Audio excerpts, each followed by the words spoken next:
അങ്ങോട്ട് വിട്ടാലോ അല്ലേ സുഗുണ? അങ്ങനെയാണെങ്കിൽ രണ്ടും കൂടി ഒരുമിച്ച് കച്ചവടം ഉറപ്പിക്കാം. പോകില്ലടാ രണ്ടാളും. ഇവൻ രാജാവാണടാ രാജാവ്. കല്യാണത്തിന് പെണ്ണും ചെക്കനും ഈ കാറിൽ വേണം വരാൻ. എന്നാ പിന്നെ തലേന്ന് രാത്രി പുറപ്പെടണം, മുഹൂർത്തത്തിന് എത്തണ്ടേ? എവിടെ എത്തി കാര്യങ്ങള്? ഇന്നലെ മുതൽ കത്ത് കൊടുത്തു തുടങ്ങി മാമന്റെ വീട്ടിൽ നിന്ന്. എടാ എല്ലാത്തിനും ഒരു ഓർഡർ വേണം. ഇവിടെ നിന്ന് വേണ്ടേ തുടങ്ങാൻ? നീ ആ പരട്ട തന്തയെ പൊക്കി നടന്നോ? ഇന്നലെ ആ വഴിക്ക് പോകേണ്ട ഒരു ആവശ്യം ഉണ്ടായിരുന്നു. അപ്പൊ അവിടെ കയറി ക്ഷണിക്കുകയും ചെയ്തു. അത്രേ ഉള്ളൂ. പാപ്പൻ ക്ഷമിക്കണം. എന്തോന്ന് ക്ഷമിക്കാൻ? നിനക്കോ വിവരമില്ല.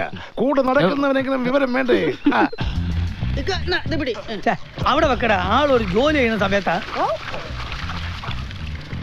പിന്നെ ഭയങ്കര ഗവൺമെന്റ് ഉദ്യോഗല്ലേ? നെല്ല് മുളച്ച് ഞാറായി പോയനെ. ഓളെ കയ്യും കാലം പിടിച്ചിട്ട് എടുക്കിച്ചേ.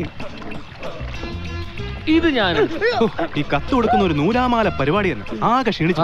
ഒഴിച്ചേ. ഓ അല്ലെങ്കിൽ പഠിക്കൂല. മൂത്ത് വരുന്നുണ്ട് നിന്റെ അമ്മക്കുള്ള കഷായം. എന്റെ അമ്മയ്ക്കുള്ള കഷായോ? ആ, നിന്റെ അമ്മക്കുള്ള കഷായത്തിന്റെ മരുന്നിനാണെന്ന് പറഞ്ഞിട്ടാണ് ഓളെ കൊണ്ട് ഈ നെല്ല് ഇടിപ്പിച്ചേ.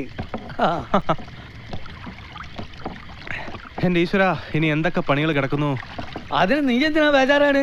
നാളെ മുതൽ നമ്മൾ തുടങ്ങല്ലേ.